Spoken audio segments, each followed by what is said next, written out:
Hello, Eric. First of all, congratulations with at least top 3. Are you already satisfied with the result, or it's not enough? To be honest, I think every one of us is aiming for first place here. Even if we drop out, I think it would be satisfying in a way when we would look back at it. But right now we're in the mindset that we're not done and we want to take this trophy home and win it. But overall, top 3 is something that everyone can already be proud of. Okay. How confident and easy you feel with this new patch, with like Dota 3? I mean, in the beginning, it was really hard to tell how big of a difference it's going to make, because obviously all teams have to adjust and change, and then it's like a matter of how well do people transition and try to find out new things and adapt to it. And I know the first 2 days of pubs, I think, before Dream League was like super chaotic. Like some games were like really fun, and some I had no idea what I'm doing. And then the game against Liquid was like the first that we played as team together, because we didn't have any scrims. Mm-hmm. And then like it started clicking for people how we're supposed to play. And right now I feel like we're on top of our game again.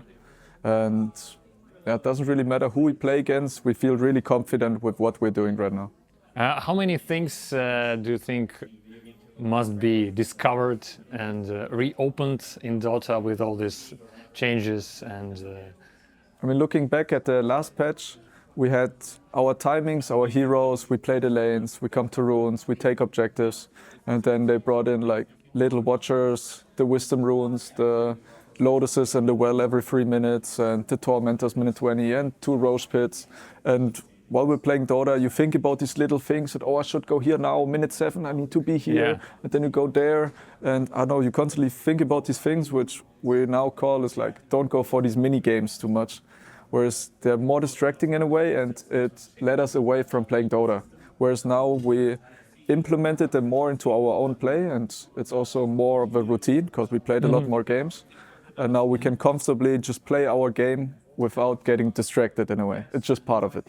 Yeah, because in my opinion, pro players usually, do things automatically with all the timings inside their head. And now you have to make everything in manual mode, because almost all the timings has been changed, and a lot of new recipes, heroes, and etc. What do you think? What is the most imbalanced thing right now? Maybe the most imbalanced hero, which must be nerfed or maybe removed. First thing that comes to mind is Medusa. Uh-huh. It's like basically the concept of her mana shield is too strong. It's also weird that it doesn't interact with armor, magic resistance, or any auras. It's just like a flat shield, and the amount of what it's blocking is just too high right now. Like it's basically you have to kill 3 heroes compared to just this 1 hero. And of course you can play around, have counters, but being able to just first pick a hero and win is imbalanced. Mm-hmm. Maybe Dota should have more bans before the picks, or? I mean, not sure. I have no complaints about the drafting system overall. I think more bans can work, so teams have to be more diverse about what heroes they play, hero pools or strategies. Because right now I feel like it's also with Lima, Dream League and coming here, that we are really good at finding heroes that are strong, that eventually became meta, because teams are now looking at us now that we have good results. And then just being able to play a lot of these broken heroes where it doesn't matter if you ban 2, 3 or 4 of them, we will get some anyway. Yeah, that's true. And the last question, you are almost already 26? I think I am. Yeah. And Gladiators is almost like the first tier 1 team in your career. Maybe you can, make some advice to players who are 22, 23 years old and they are losing motivation, how to, jump from tier 3 to tier 1. And because it's pretty hard to save motivation and love to the game when you're getting older, and, just to tell yourself, my time will come, like, maybe in 24, but it will come for sure. Yeah, I mean, it's a hard balance, because only like less than 1% of actual players are able to become pro or have what it needs, what it takes, and the necessary luck to actually make it. So it's not easy to realize this dream, but for me, there was a point in life where I wanted to give it a shot because I was always dwelling with, do I have what it takes? Can I still make it? Am I too old? Should I do something else? I was studying. I had like over 10 different jobs throughout my life.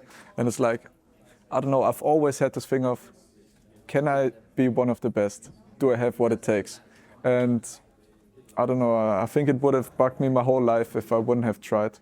So I'm happy that I did, and I'm sure there are many other people out there that have the potential, but you're stuck with life, with your studies, school, work, whatever, and you don't have the time and resources to commit to it. And that's the sad part. It's not really that there's people or orgs trying to help people to get to the stage. It's mainly about yourself, and you have to believe in yourself to make it. So, like 18 years, when you was 18 years old, it was your aim, it was your goal to be like you are today.